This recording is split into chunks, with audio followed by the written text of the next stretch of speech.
যে ইতিহাস এখনো বলে শেখ মুজিব আমার ডানে চোর বামে চোর, শুতে গেলেই চোর।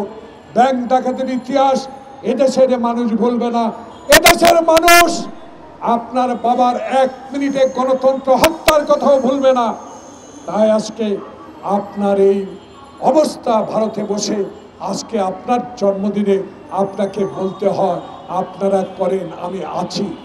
এ আছি মানে কি? বাংলাদেশে ছাত্র জনতার এই বিপ্লব একদিনে হয় নাই।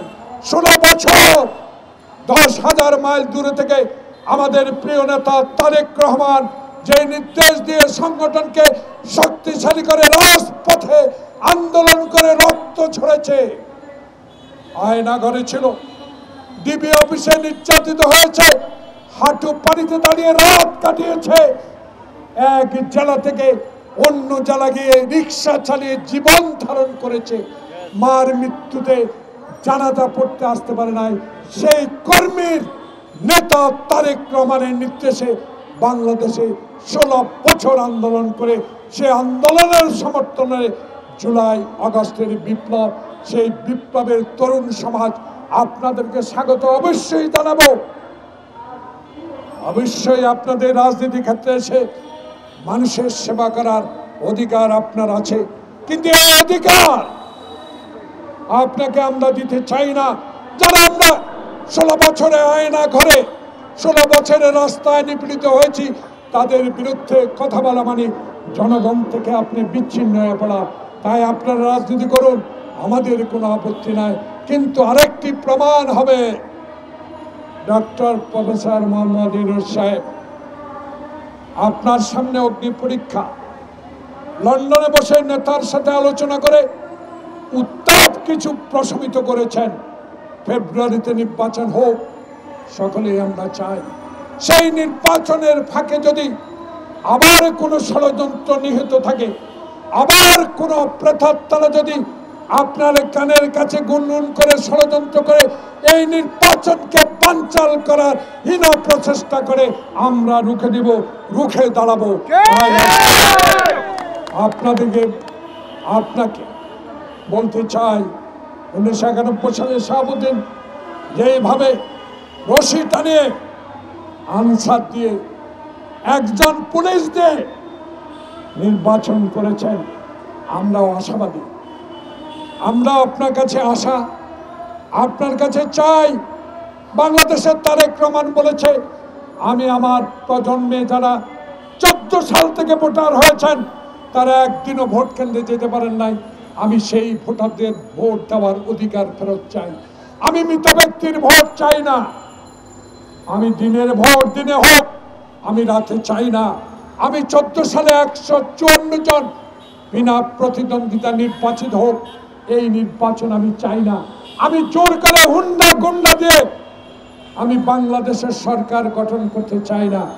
আমি সরকার গঠন করতে চাই 91 শাহাবুদ্দিনের মতো একটা সুষ্ঠু ভোটের মাধ্যমে। আমার ভোট আমি দিব, যাকে ইচ্ছা তাকে দিব। এর মাধ্যমে যদি আমি সংখ্যাগরিষ্ঠতা পাই, আমি সরকার গঠন করব, ক্ষমতা নয়। সেই সরকার গঠিত হবে 16 বছর যারা আমার সাথে রাজপথে হাসিনার বিরুদ্ধে লড়াই করেছেন তাদেরকে।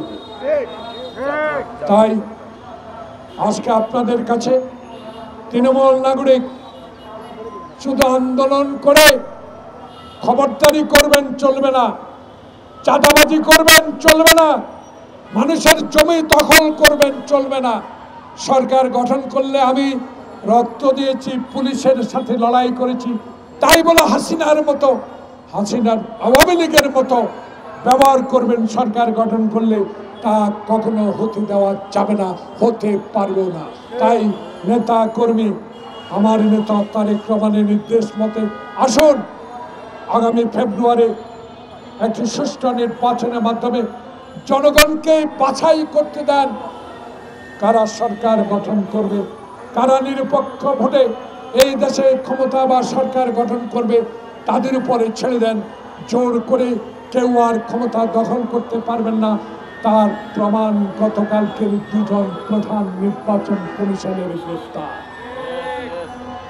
তাই নির্বাচন কমিশন সাংবিধানিক প্রতিষ্ঠান অতীতে হাসিনা কাজ করতে দেয় না, তার ফল কি? জেলখানা। তার ফল কি? মামলা।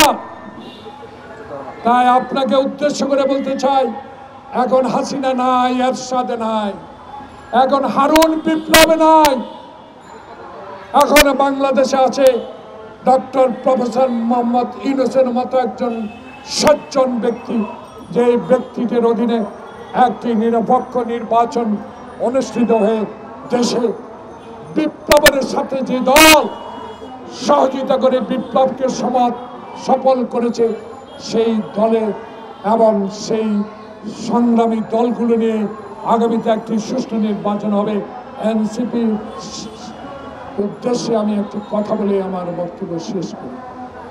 আপনারা কি চেয়েছেন আপনাদের মার্কা আমার জানার বিষয়, কিন্তু পত্রিকায় দেখেছি দয়া করে সরকার, নির্বাচন কমিশন এমন কিছু করবেন না যেটা বিতর্কিত হয়ে পড়ে, তাহলে বিতর্কই নির্বাচনের সমস্যা তৈরি করতে পারে।